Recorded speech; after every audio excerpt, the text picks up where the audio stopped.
the opening bell of the NFL Stock Exchange. I'm Connor Rogers. That is Trevor Sikkema, and we have a fun show for you today. We are talking about best fits for the offensive rookies in the NFL. This is not offensive rookie of the year. It's not defensive rookie of the year. These aren't the guys that were called for the most part in the top 50 picks. These are players that you're going to want to circle for your dynasty drafts. These are players that you might want to circle as waiver wire pickups in your redraft leagues. Or these might be guys that you just want to watch in preseason. When the second half is on, people think to shut off the TV. These are guys that deserve more love. So, Trev, how are we feeling, man? What's going on? Whew, feeling good, brother. Feeling good. Look, I feel like we have to give people a little bit of a peek behind the curtain because there were so many people who were tweeting at us after the Rangers won Game 7. And they were like, oh, the opening to the pod tomorrow is going to be flames. And we had already recorded it. So, obviously, people listened and they're like, sweating. Oh, they already recorded it. But I saw the video that you posted on your Instagram of you basically like collapsing in happiness when they scored that overtime goal. Overtime Game 7, buddy. That must have been a unique feeling of emotions right there. Yeah, it was. I mean, it's been a long time since I've been there, going back to the Derek Stepan goal against the Caps, and that was a long time ago. And I really didn't know that my girlfriend was filming me. So that was a natural. And it's funny. So many people wrote back to me. They're like, I've never seen you like that. People I worked with for a long time. Like, I've never seen you like this about anything in life. And I was like, Rangers playoffs. And that's pretty much it. Rangers playoffs. Like, if the Mets are in the playoffs, I definitely forget. That's my standing spot, like against that ledge near the stairs. Yeah, right. I just fell to the ground because this is the most stressful thing. They looked awful for most of the game. But that's hockey, dude. That's hockey, and we roll on. The Stock Exchange Conference Finals have life. The dream lives on. It was so fun. I was cracking up when you sent me that video because you did what everybody does when they're watching their team stressfully in a some sort of probably postseason event. Your legs were spread like you had a super wide base. Yep. You had like nervously rolled your shorts up a little. You had like people think I have pants on, and then.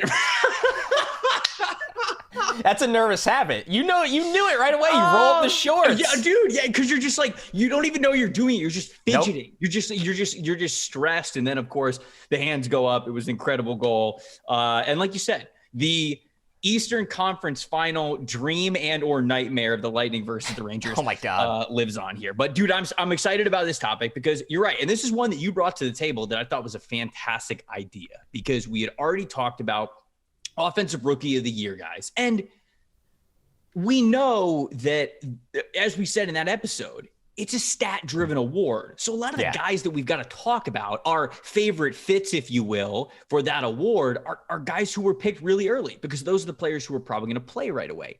This episode is given a little bit more of a shout out to those players who we love their fit with their team, but shoot, they could be a second, third, fourth, fifth, sixth, seventh, whatever round pick, no matter where it was, we're taking a look at some of the guys that we love, where they're at. And okay, maybe they won't be the biggest stars year one, but year two, year three, and beyond, they might have a solid spot on the team, maybe even become a starter. So I'm excited to dig into some of these lower league drafted guys too.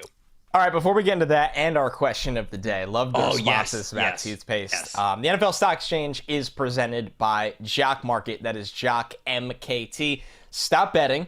Start trading. Buy and sell shares of players in real time for real money while the games are happening. Basically, if you have shares of a player that night and they come out and they score 2 goals in the first period, those shares value is going to skyrocket. You can dump them and make money on really instantly, or you can hold them and see if that player's performance continues and walk out at the end of the game with the shares worth much more than you bought them for. All shares have a guaranteed cash payout at the end of the night. Deposit now with code PFF for 100% deposit match up to $100 on your first deposit and get a free PFF Edge subscription at jockmkt.com/PFF. That is jockmkt.com/PFF. All right. It's funny. This has become a little bit of a hockey podcast recently. A little bit. Look, it's that time of year, right? And we had somebody on in our YouTube comments was like, it took y'all 12 minutes to start talking about football last podcast. And then he said, but then he said, I loved it. I loved it. And so this is, like I said, you and I have talked about this plenty. the summer we're going to talk plenty of football. Of course, that's going to be most of what we talk about, but it is going to be a little bit into other sports, other interests. And of course, the question of the day, which we've already started to have a lot of fun with. We have. So I got one that has been. This is from you. I don't know this question. I don't know. We're gonna do two today. There's gonna be one from the listeners because I love how involved they have jumped into this head first, off the diving board. I mean, it's the YouTube comments, it's the tweets, it's everything. So we are gonna get a listener one in here, but one from me because it's a personal reason. I need to settle this war that's been going on in my apartment for way too long. Okay. First off, Trevor, are you an English muffin guy at all in any capacity? I do like English muffins. There you go. Great. I can get down with some English muffins. English muffins are great. When you are about to have an English muffin, no matter what you're going to use it for, burgers, PB&J, whatever the hell. Okay. Do you pull apart the English muffin with your hands, or do you use a utensil to split it in half? How would you even pull it apart with your hands? Thank you.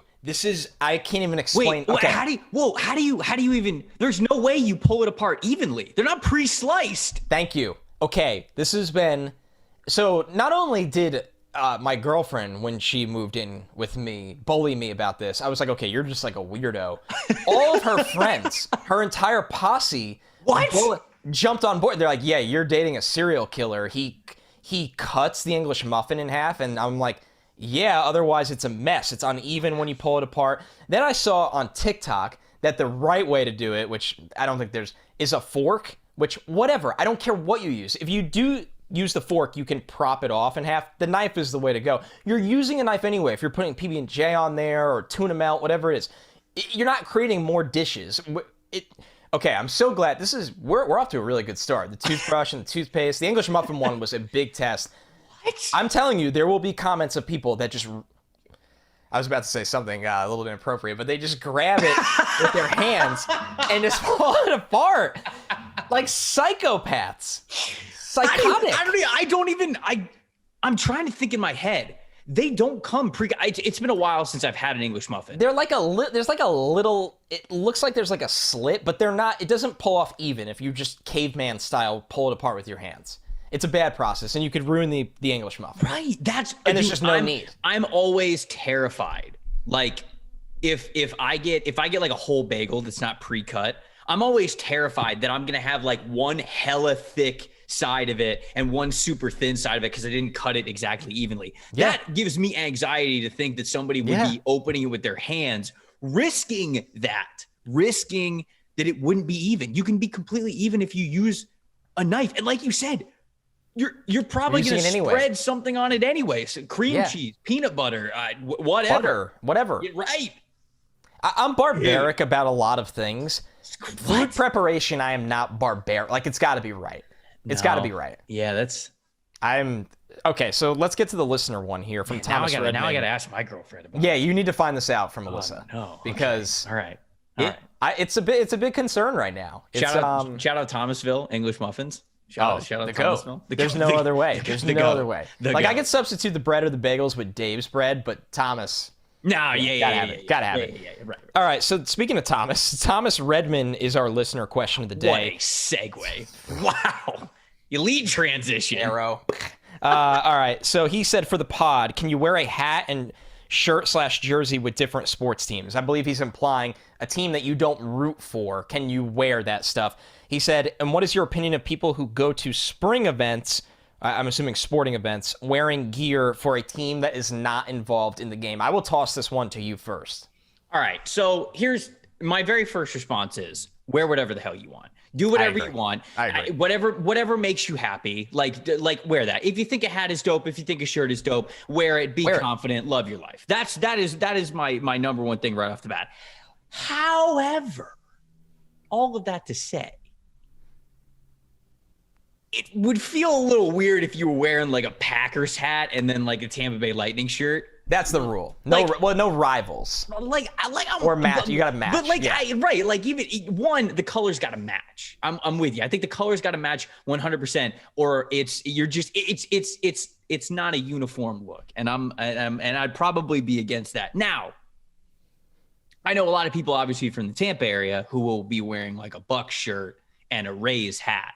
right? So it's like two Tampa teams. Yep. They're obviously a Makes fan sense. of Tampa sports. They're walking out the door. They've got like two different sports pairs. I can understand that. But when you start crossing state and city lines, when you start getting into other colors, other sports, maybe you should space out your outfits a little bit and try to. I'm all for everybody giving other sports love. Like when I was growing up, I would go to Lids, the hat store, all the time.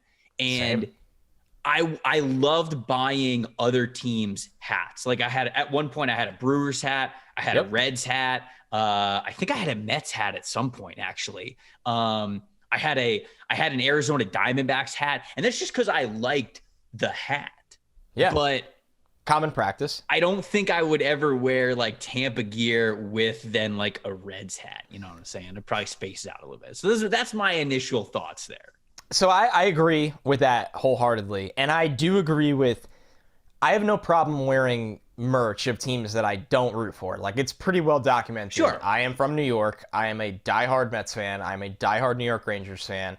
I grew up, was raised in the Meadowlands when I could barely walk to watch the New York Jets. And I'm a Knicks fan. As much as they have not moved the needle for me for a very, very long time, I am a Knicks fan. But I will wear, I have like some rules. I will never wear division rivals merch ever. I usually will not wear like conference or same league. Like if like I'm a Mets fan, I won't wear like Dodgers, Giants, Cardinals. Like it's got to be an American League team. And I haven't done this for baseball in a long time. Like for hockey, I do it. Like, I'm a huge Rangers fan. I have no problem wearing a Western Conference team that the Rangers basically never, ever run into. Like, Sure. like I love the Ducks retro stuff. Like, I have an old school Ducks hat. Love it.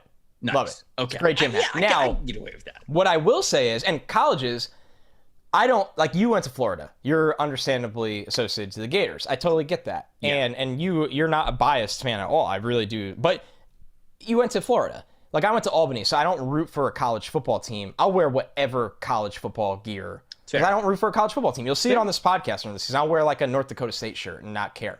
Or Army, because that's where I grew up close to West Point.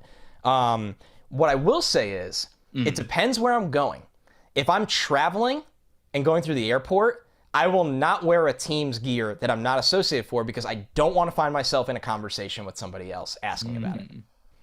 Like are you like you're a Miami fan, and I don't want to find myself in that conversation. No, I just like the logo. And You know what I used to do? It's funny. I avoid interaction. You're talking about traveling, doing that. What I used to do, this is more like high school me. I haven't done it in a long time, but like high school me, if I was traveling and if somebody was wearing like a St. Louis Blues hat and I was just walking past them, like I knew I wasn't about to stand next to them to have a full on conversation. I'd just be like, "Go Blues."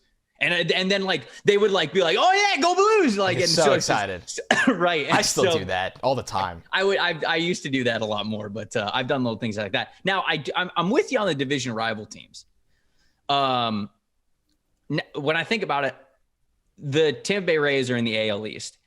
I do have a Toronto Blue Jays jersey. That doesn't bother me as much. But in my defense, it was a gift from someone who, when I used to have really long hair, they said that I looked like Josh Donaldson. Hell yes. And it is It is a Josh Donaldson Toronto Blue Jays jersey. So that's actually amazing and makes a ton of sense.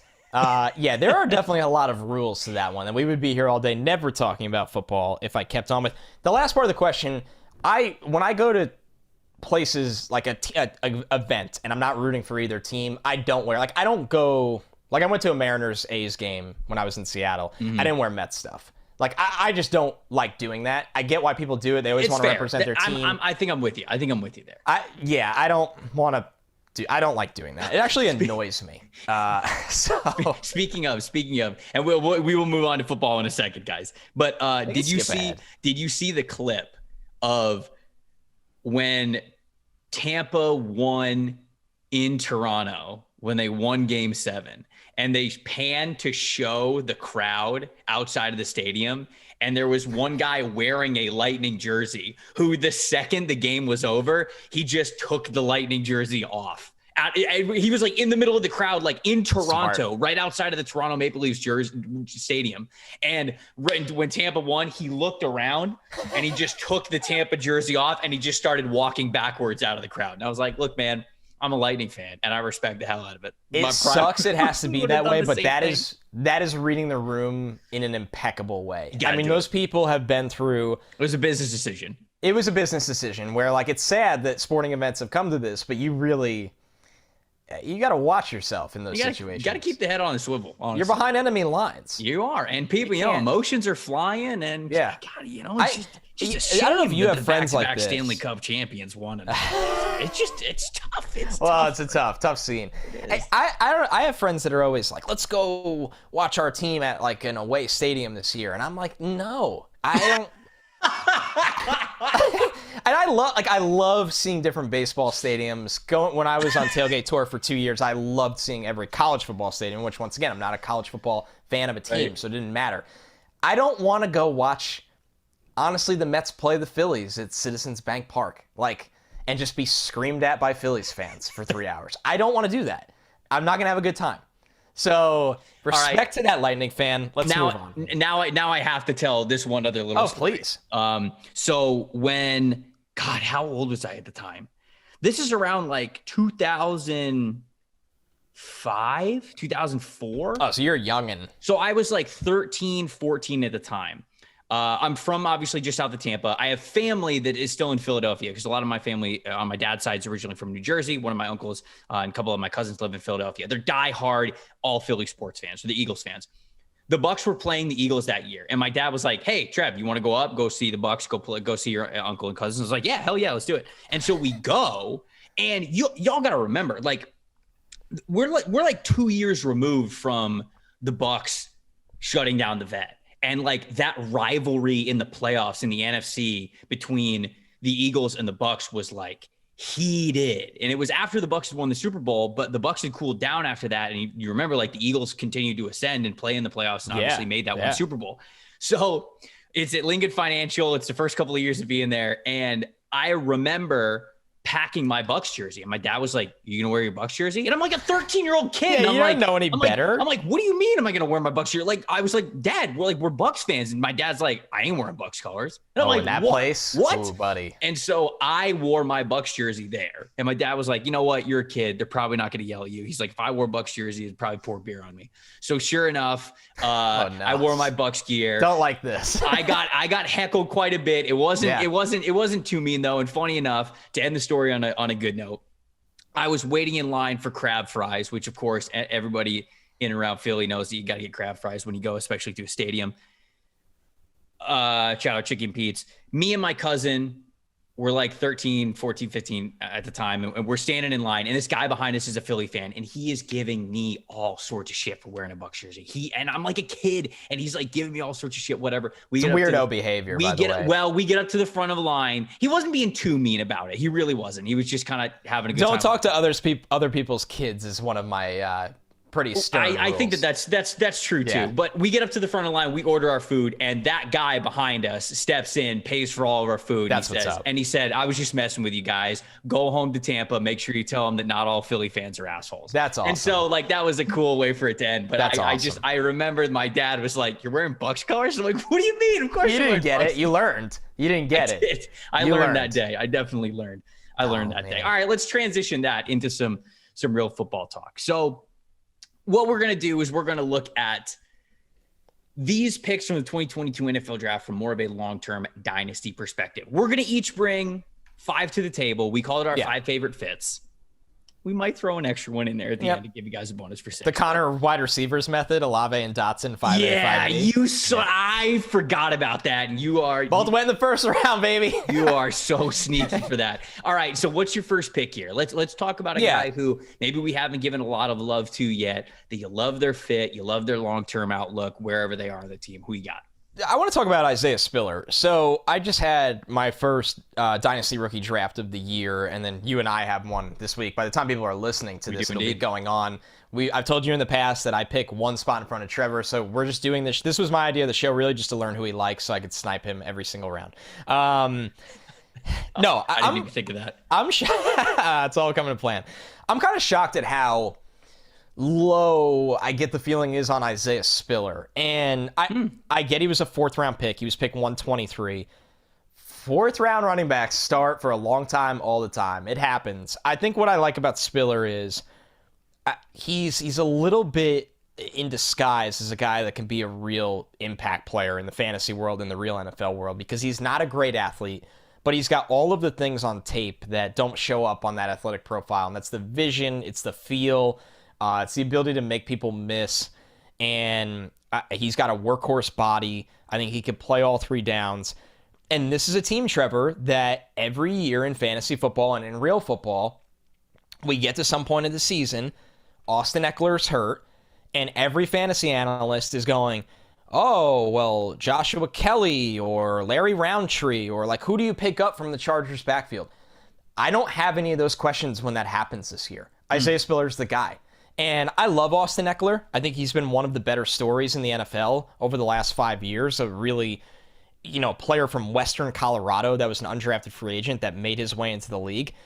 He's really good as a pass-catching back that is going to need a breather sometimes and is going to get banged up at times. And it's going to be good for his long-term and the Chargers' long-term that he has a workhorse back in the backfield that can take the load off sometimes. So I'm a believer in this offense. I'm a believer in the passing attack that poses as a threat against defenses that can open up some serious red zone opportunities and long-term opportunities for Isaiah Spiller. I think he's a really good investment right now. Yeah, obviously Austin Eckler's the guy, of course, is the RB1 there. But, you look at Austin Eckler's stats last year, okay? He played in 16 games, 206 carries, almost had 1,000 yards, but also 94 targets, man. So, like, they use their running backs out of the backfield. Yeah.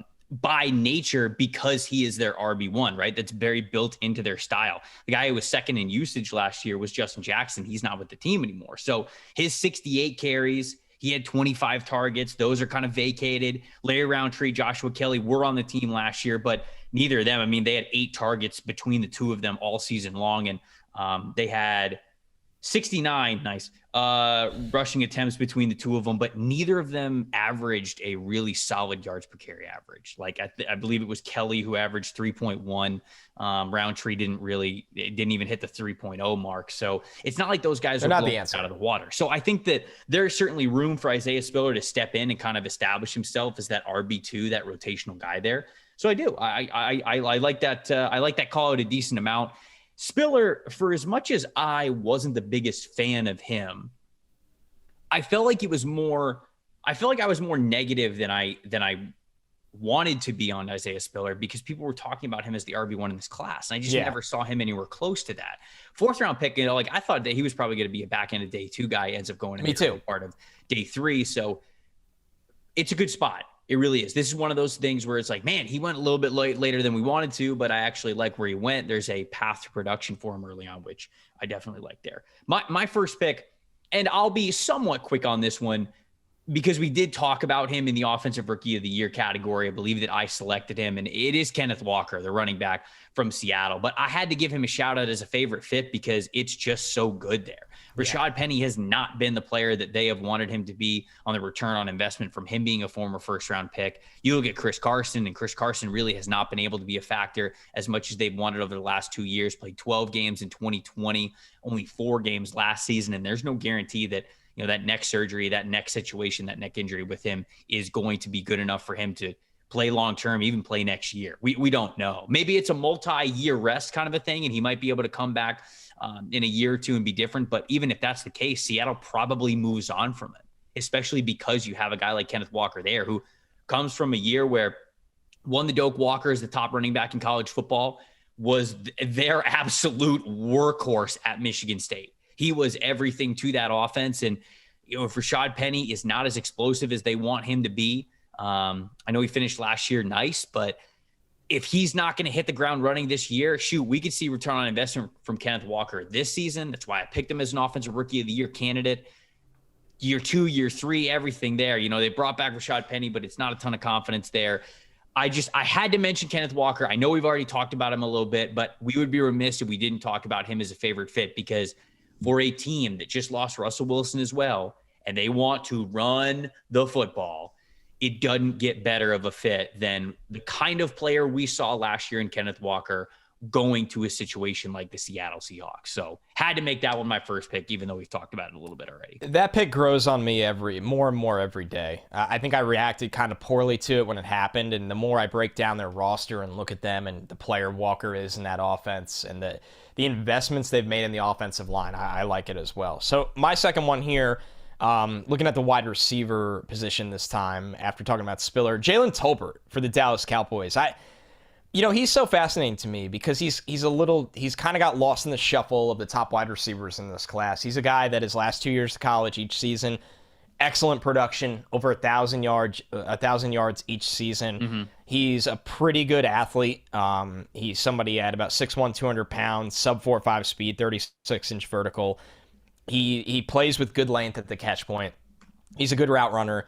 I think he walks into that Dallas offense that has shown no fear of consistently using 3 to 4 wide receivers and can really carve out an instant impact role in the sense that, man, one CeeDee Lamb or Michael Gallup injury and Jalen Tolbert is not just a factor long-term in dynasty leagues, but a factor in redraft leagues. He's a factor in 2022, this season right now. He is not a one-year one. Like, say what you want. Jameson Williams is awesome. Christian Watson can be really good.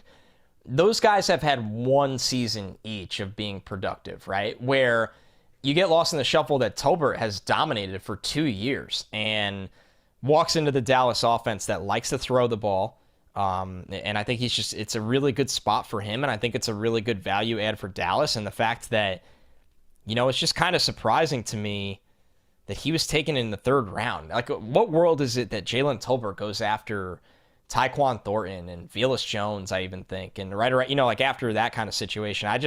I'm a fan of this player. I evaluated him as a guy that could be a long-term number 2, and he walks into an offense from day one where he, in my opinion, over James Washington, is the number 3. Yeah, you look at Dallas and their personnel frequency. They went with 3 wide receivers and 11 personnel 67% of the time. So wow. Yeah. That was a top 10 number in the league. You mentioned it. That's not even counting, like 4 wide receiver sets and things like that. I'm just looking at personnel frequency with 11 personnel. Cedric Wilson and Amari Cooper out the door. Right. Cedric Wilson and Amari Cooper are gone. You figure a lot of those targets are going to go towards CeeDee Lamb. I think there's going to be a major breakout season for CeeDee Lamb. But you're right. Really, it's not like Jalen Tolbert's not competing for CeeDee Lamb's targets. No. Jalen Tolbert is right. It's a different type of targets, and they brought in James Washington, who I think at his best was a deep threat receiver, but he really hasn't been that kind of player over the last couple of years. Now he's been with Pittsburgh, and Ben Roethlisberger's arm has not been as nearly strong as it needed to be. So who knows? Maybe there's something special still in the tank with James Washington, because it feels like even going back to his Oklahoma State days, that's always what he did best. But it's just a 1-year deal for him. Right. So that completely has the door open for Jalen Tolbert to beat him out for those touches and those looks and those targets this year, as well as moving forward, if he can kind of establish himself, especially since he is on a rookie contract and he gets to be a guy that they get to invest in over the next couple of years. So I like that shout out as well. I think that this is a good spot for Jalen Tolbert, who went a little bit later than I think that we all thought as well. I'm going to stay with the wide receiver trend, and I'm going to go with John Mechie, the wide receiver from Texas, who went to the Houston Texans.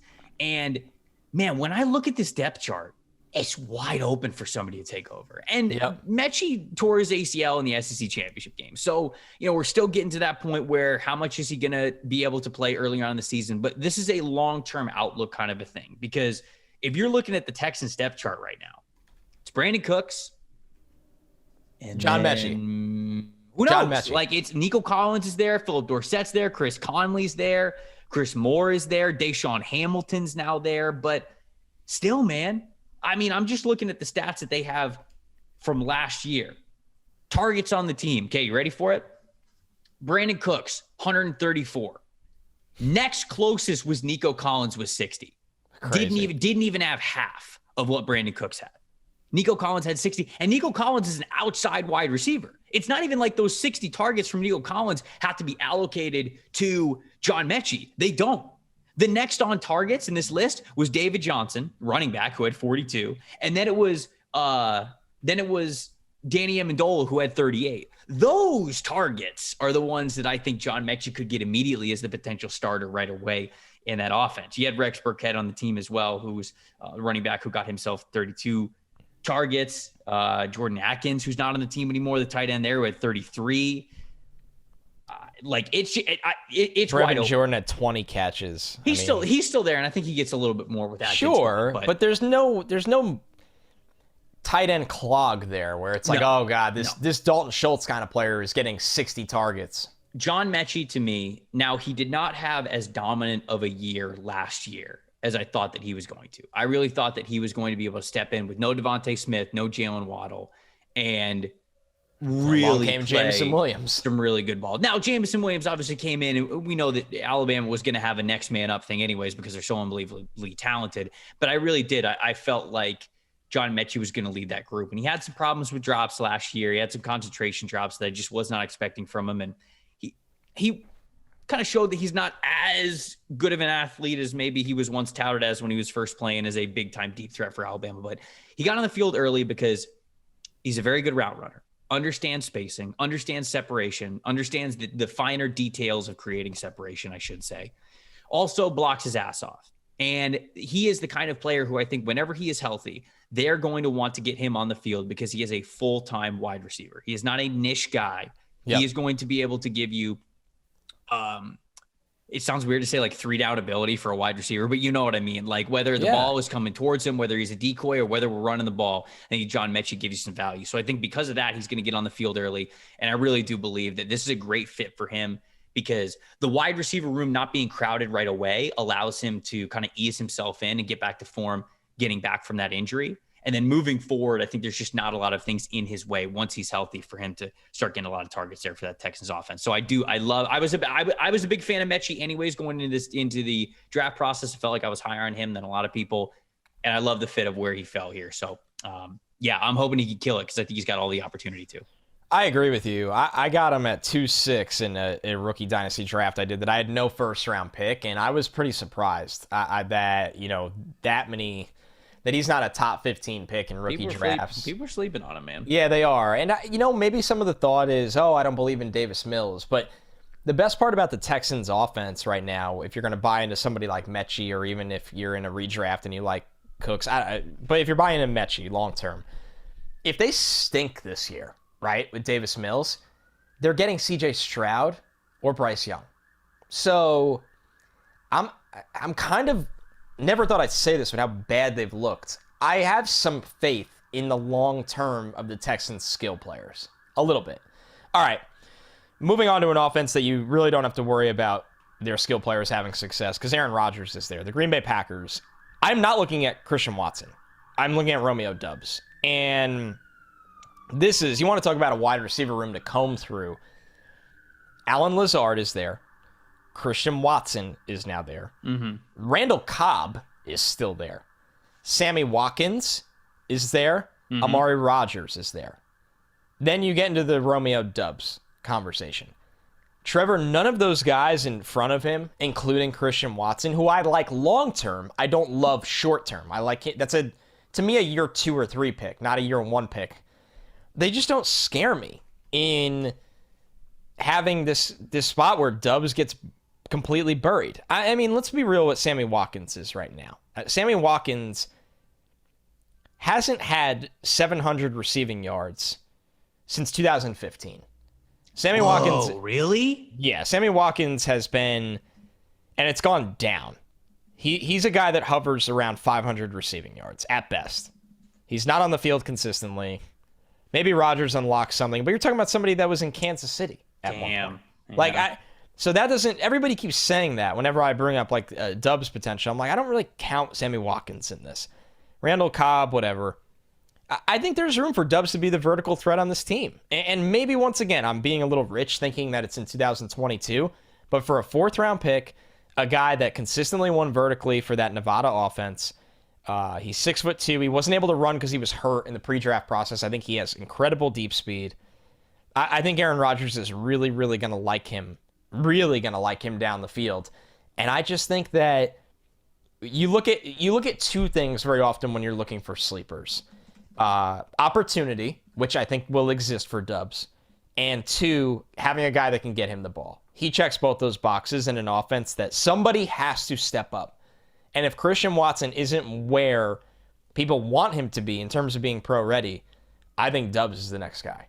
It's not a huge guarantee that a lot of these guys who might be ahead of him on the roster right now are going to be ahead of him on the roster for a while. And so, yeah, I agree with you. Where this upcoming year might be a little bit quiet for him.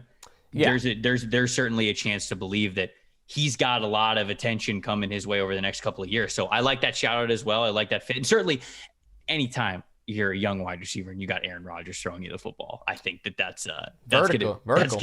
That's going to be a good fit no matter what. All right, we're going to get to my 3rd, 4th, and 5th picks, and then Connor's 4th and 5th picks as well. Maybe give you guys a little bit of a bonus pick at the end of the episode too. But before we do that, got to tell you about our friends over at Sunday. Does your lawn have weeds, bare patches, or pet spots? Any of the 3? Well, Sunday can help you solve all these problems and more the easy way. They've got everything you need, from fertilizer to seeds to weed control. It is all delivered right to your door. Sunday can help you grow a beautiful lawn without the guesswork or the nasty chemicals, which is very key. Their custom plans include fertilizer, everything you need to easily care for your lawn.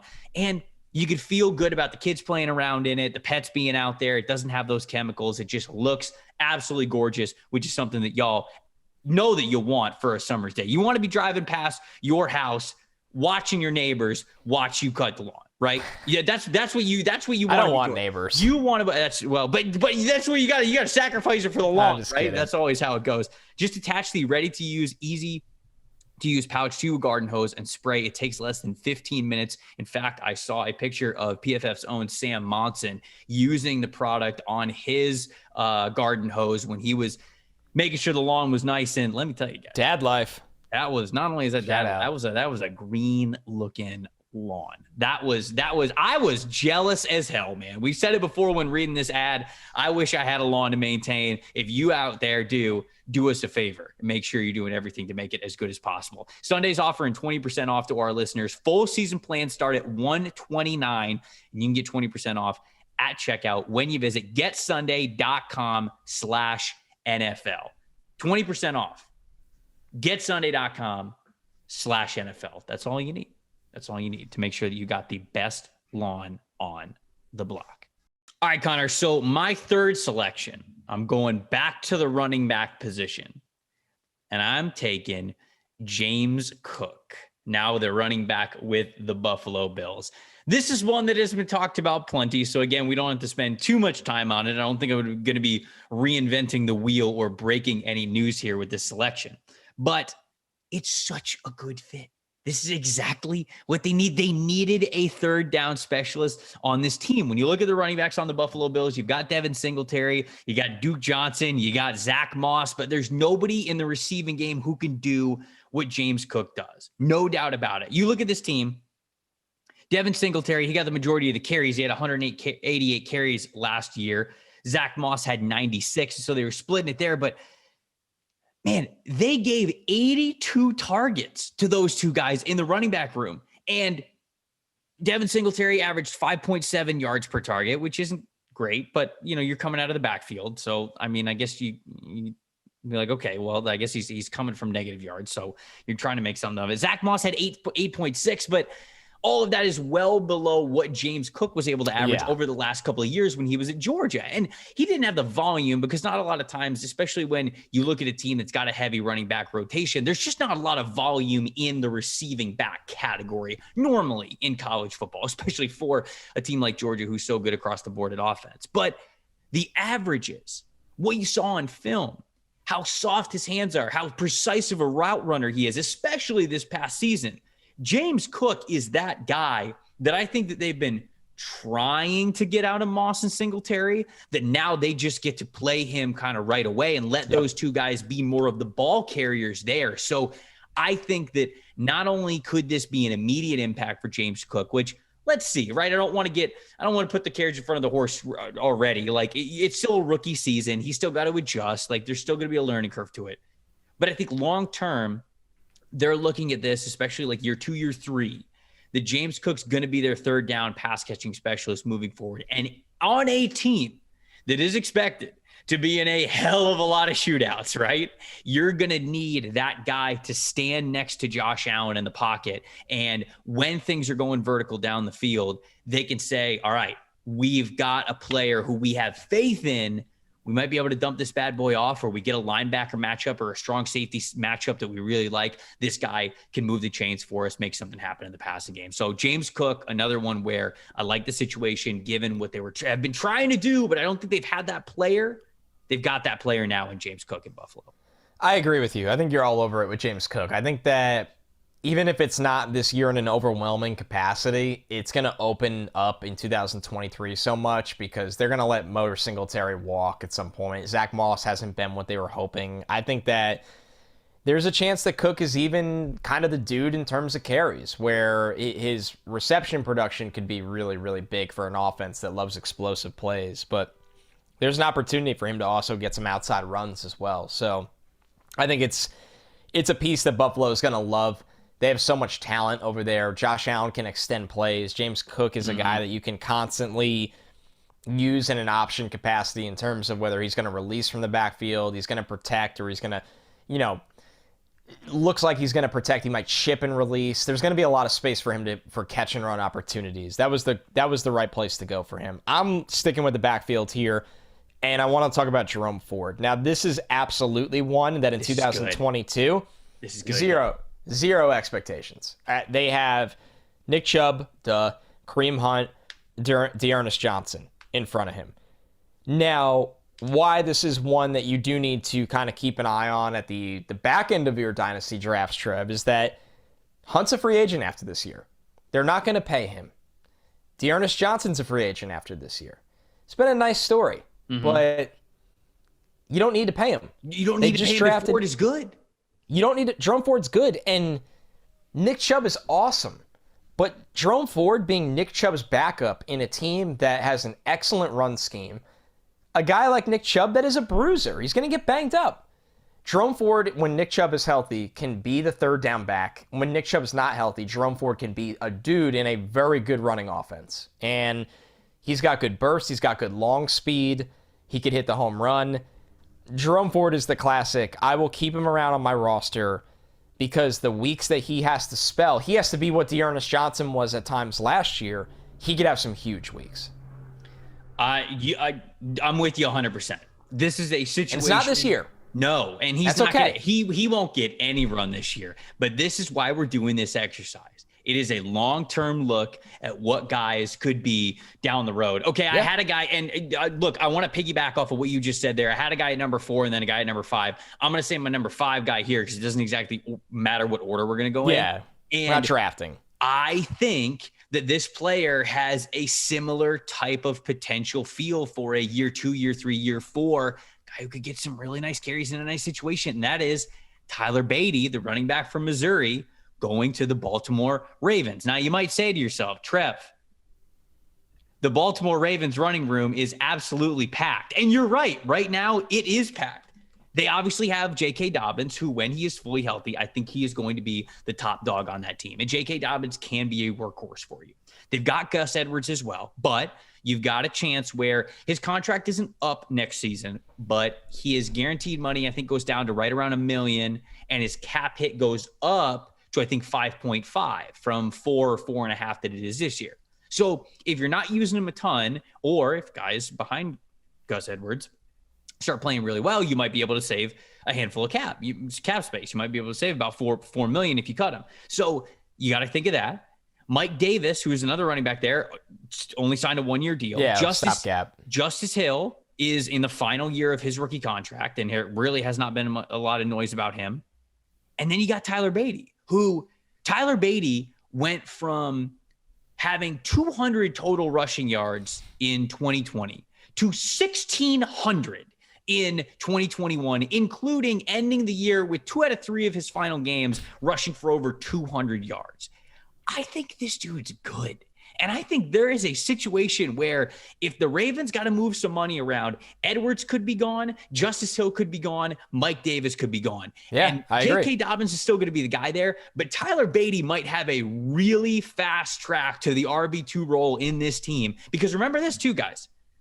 Tyler Beatty, before he took over, Larry Roundtree was there at Missouri, and he was the number one running back. So the only way that Tyler Beatty really got on the field was in the passing game. He was already that explosive pass-catching third down back for about 2 to 3 years at Missouri before he became the full-time back and rush for over 1,600 yards. So this dude brings a lot of potential and experience on all 3 downs, a lot of production last year on the early down work. So it's right there for him, man. I wanted to piggyback off of your Jerome Ford point because I think that's a good one, and people should definitely look out for that. But if you're drafting in like a dynasty draft or it's a super deep fantasy draft, and you're like, okay, I need somebody who is like who's another Jerome Ford. If you ask me, Tyler Beatty. He's in a situation where he could really benefit from that. It's a great argument. You're looking for run-heavy teams that are efficient running teams, that there's a domino effect, that they might be the number 4 guy now, but if you could just wait a year, they have a fast track to being the number 2 guy. And I know guys always say, oh, well, then you got to deal with 2023's draft and then being replaced as the backup, but I don't know. I think we're looking at value right now. These guys are borderline irrelevant in the dynasty world. And there's a situation where they have significant relevance 2023 with where they went. So I'm sticking with your team there, the Ravens, and I'm looking at the tight end position in Charlie Kolar. I think this team has told us what they want to be. And the Hollywood Brown trade was kind of the final, like, here's my cards, let me flip them around and show them to you. They want to be a 2 to 3 tight end set team, whether it's 13 personnel, whether it's 12 personnel. They want to load the field with tight ends. They want to punch you in the mouth. They want to run the football. And they are going to throw to their tight ends. And you look at their roster with Lamar Jackson, and you see it, and you go, Mark Andrews is one of the best tight ends in football. And they paid him. He's not going anywhere for a long time. Nick Boyle is quietly one of the better blocking tight ends in football, but is a non-factor as a pass catcher. Charlie Kolar entering this equation is going to make them very hard to defend when they go to 13 personnel, because if you dedicate so much attention to Mark Andrews, Charlie Kolar is going to have the matchup opportunities at a position that they know how to scheme the ball to. The quarterback knows how to get the ball there. I look at Kolar at that 6'6" frame, the big catch radius. Lamar Jackson's going to like him in the red zone. Totally. I'm not even looking at this one, Trev, as, Andrews has to get hurt and then Charlie Kolar is going to explode. I never want to wish an injury on a guy. It would be great if Charlie Kolar turns into this guy that explodes onto the scene. I think this is an Eagles situation when they had Ertz and Goddard. Mm-hmm. That Charlie Kolar can be what Goddard was when he was a number 2. That's the kind of pass catcher he is in an offense that doesn't really care about wide receiver, whether that's right or wrong. They're pretty tight end centric in where the ball's going. They're tight end centric. So I was a big fan of Charlie Kolar, the player. I thought where they got him was really good value.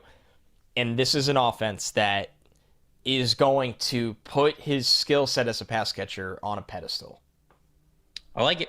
I like the fit on draft night, so I'm totally echoing what you got there. It's definitely a tight end centric offense. You could definitely see that. My final guy, speaking of a guy who might have a lot of targets to go around for him to be able to claim, Khalil Shakir. I'm gonna stay in Buffalo, or I'm gonna go back to Buffalo, and I'm gonna talk about the Boise State wide receiver who went later than I thought to the Buffalo Bills here. You look at Buffalo's stats last year.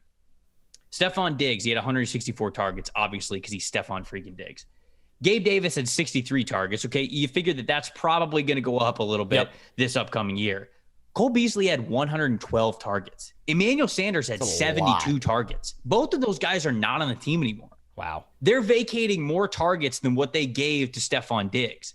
Now, they're going to, I think, distribute that in a little different ways, right? We talked about how James Cook could get more looks as a third down pass catching running back.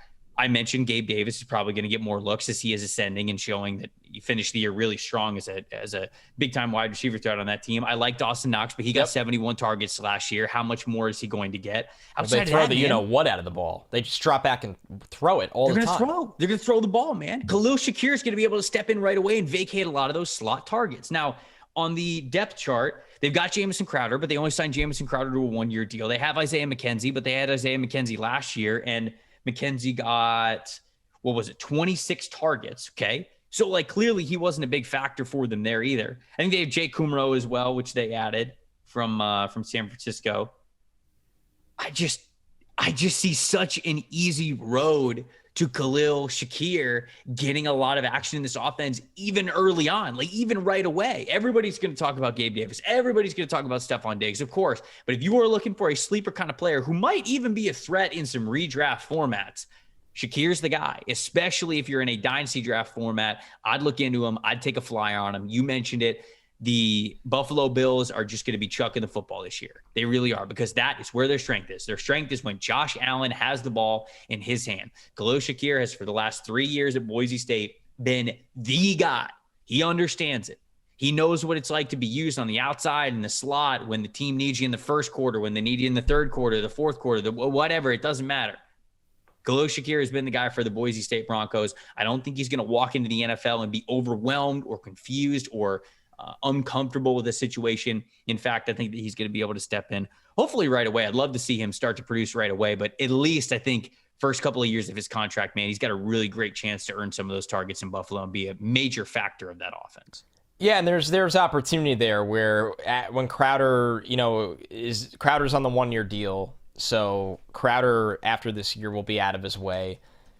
You even got to look really far ahead to these things sometimes and go, man, what if Gabe Davis is just so good for them that when's Gabe Davis' contract? He's only got 2 years left. What if and not to, Bills fans, this is a good problem to have. This isn't a bad problem to have. If Gabe Davis is so good in this pass-centric offense with an alien quarterback, somebody's going to lie. You could trade him. Somebody's going to give him a bag, whatever. Maybe Shakir is the future number 2 there. You never know. Being the number 3 in that offense is like being the number 2 in most offenses, is the point. All right, my honorable mention here. Yeah, we can throw one more out there. Yeah, quick one. Zamir White. I've seen him go really late. Man, I don't know if people don't know this. The Raiders did not pick up the 5th-year option on Josh Jacobs. Kenyon Drake is going to be there for 1 more year. I really believe this. I think Zamir White is going to be the 1A back in Vegas in 2023. And if you can stomach waiting for that 1 year,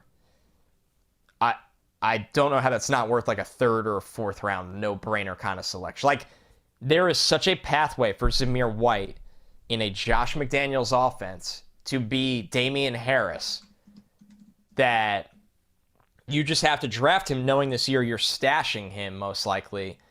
But that is a stock that's a big time stock in my opinion. So I wanted to get Zamir White on the show because the Raiders, man, I'd be floored if they paid Josh Jacobs after not picking up that option. And that's if you're on Jock Market and you've got some Zamir White stock and you're holding on to it long term, I think that's what you're hoping for. There is them moving on from Jacobs and letting Zamir White be the guy. But dude, I even talked about this on draft night. I think that it's a great pairing even with Josh Jacobs. It's a good point. Who's banged up a lot. Right, and it takes the load off of him, man. And he was great at Alabama when he was in a rotation. You can keep him fresh. You could let him do some work on 3rd downs, right? And I think that Zamir White could be the 1A next year, maybe. Easily. Depends how they want to use him. Depends how quickly he catches up to things. My shout out is Hassan Haskins, the running back from Michigan, who went to the Tennessee Titans. Now, the Titans are obviously going to run their entire offense through Derrick Henry. If Derrick Henry is ever to get hurt, which he did last year, before, they have to turn to somebody else. Last year it was Donta Foreman, and he is not there anymore. He got 133 carries. Dontrell Hilliard was the other guy. He is still there. Adrian Peterson he only got 56 carries. Adrian Peterson was there. Jeremy McNichols was there. I don't think McNichols is there anymore either. It's literally just Hassan Haskins behind Derrick Henry. It's kind of crazy. So we're looking at a situation where is this guy ever going to be RB1 of the Tennessee Titans, barring an injury to Henry? No. However, just like we handcuff Ezekiel Elliott with Tony Pollard all the time, right? Like it's kind of I don't want to say totally similar situation because Pollard's going to play a lot more, but you're stashing the guy who's behind him, knowing that if that person in front of them gets hurt, you might have an RB1 behind you. Alexander Mattison. Alexander Madison's another guy. That's who like he that. is. Kareem Hunt's another guy like that, right? So those are guys who are proven in the league. Hassan Haskins haven't even played a year yet. So I don't want to get too ahead of myself here, but you look at this depth chart, there's nobody there. And you think they have a type at running back? I think they have a type along the entire roster. It is just Mike Vrabel players. That's what I think it is. Are you large and in charge? Then you can play for Mike Vrabel. It's crazy. It's crazy, man. Mike Vrabel asked these guys, I wouldn't be shocked if the Chipotle orders that we got before the draft simply came from the Tennessee Titans combine question and answer portion of them having the Karlaftis. Yeah. Vrabel was just like, Vrabel was just like, all right, what's your Chipotle order? And Karlaftis went triple steak, white rice, and Vrabel was like, I'm going to stop you right there. I'm like, I'm going to stop you right there. You make it to us, we're drafting you. Yeah, we might come up and get you. Yeah, triple rice. I'm in. Holy there we go. Those are a handful of guys that we're giving the shout outs to. I went with Kenneth Walker. Not that this is a mock draft format, but I gave a shout out to Kenneth Walker, John Mechie, James Cook, Khalil Shakir, Tyler Beatty, and Hassan Haskins. And then Connor gave a shout out to Isaiah Spiller, Jalen Tolbert, Romeo Dubs, Jerome Ford, Charlie Kohler, and Zamir White. Those are. We were going to give you guys 10, but instead we gave you 12 because we love you so much. Those are 12 players who, if you're into dynasty leagues or if you're into just like looking ahead, who could be the next man up for a lot of these teams. Those are a handful of names to know. But we don't love you enough to not go on vacation. So that's true. So we should probably tell you that now. So Trevor and I are both going on vacation at the same time. Didn't plan that. We're not going to the same. We're not going to the same place. Didn't plan. No. We are going way off the grid though, the both of us, and it'll only be for a week, so you'll be fine. It'll be 1 week without the stock exchange. We'll be back on Monday the 30th, and I believe we will be back for the rest of the summer. So if you could just stomach this 1 week without stock exchange, yep. We're not going to have any time off from episodes after that, counting summer into the season. I don't even know when the next time would be that there wouldn't be stock exchange. So this was ironically, we both planned vacations when we both sat down to map out the summer schedule. We were like, I'm going away the 23rd too. I think there might be a couple of shows where like you might be off it or I might be off of it, but there's always going to be shows. Right. This is right. You and I might not be able to get through to us on a cell phone right now is what I'm saying at the same time. I hope not. Yeah, I hope not as well. So we are admittedly excited, but a little sad. We will be firing 120 miles an hour when we're back Monday the 30th, and we get the English muffin responses. Oh Lord, have mercy! I can't wait to read all the comments on that. But we're taking next week off, but just give you guys a little teaser. When we return, that Monday that we return, we are doing. The mock draft Monday format is dueling, which means me drafting my full team versus Connor drafting his full team. Best players under 25 up against each other. We're going to try to make the best roster, and then you guys got to tell us who would win if we lined up against each other. And then that Thursday, summer scouting, baby. We're diving right into it. June is rolling around. We are starting with the quarterback position. Bryce Young, Will Levis, CJ Stroud, Tyler Van Dyke, Spencer Rattler, everybody, man. Jake Hayner. There's so many players that we're going to get to, and we're starting off with summer scouting at the beginning of June. Dude, I cannot wait for it. I can't wait. I admittedly this week watched my first player of the 2023 draft. Some clips. I saw Shocking. You tweet out some clips. I started with Will Anderson, the chalkiest start to a draft season I've ever had. But you got to watch the guy everybody's going to be talking about first. And I have a lot of takes. I'm not going to spoil them right now. I have a lot of takes, a lot of good takes, a lot of takes also that people will be like, oh, okay. So yeah, man, I'm fired up and ready to go. But we will start with the quarterbacks. We will get to the pass rushers eventually. You and I will be building a board that ends this summer of scouting after we do every position group. So if you are ready to start this damn process all over again with mock draft sprinkled in between, not every show is going to be summer scouting. You will get one summer scouting episode a week. The other show is always going to be a draft format, as Trevor said. Yep. Dude, this is going to be a lot of fun. It's cool to kind of finally breathe after the couple months we had where we were firing on all cylinders and it was awesome. But I think this is going to be really good for the show. Yeah, and we're going to do, we talked about this in our production meeting as well, just to be super transparent with you guys. We are going to start implementing some mailbag and fan questions and everything every single week. So what we'll do is, since we're only doing 2 shows a week, what we'll probably do is make them a little bit longer. So those Thursday summer scouting episodes for every position that we do, we'll probably devote a good hour 15, maybe even hour and a half, depending on how many guys we want to get to.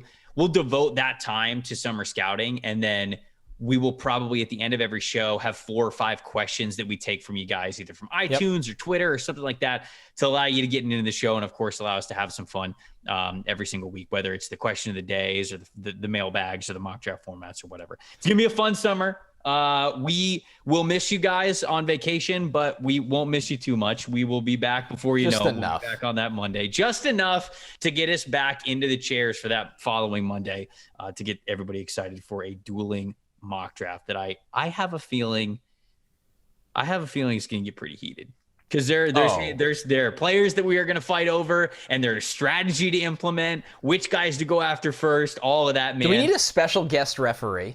We don't, but we might. We might need a only if they party dress up in the WWE referee gear. That's the only way they're allowed. WWE referee. So we'll ask the PFF team if they can book that for us. Can you contact World Wrestling Entertainment and ask for a ref? Now that you're saying it, Austin's the only one who could really do it, because he's got the mustache, right? It's uncanny. It's perfect. Austin would slide in, and people would think we got someone from the WWE Referee Association, and he would own it.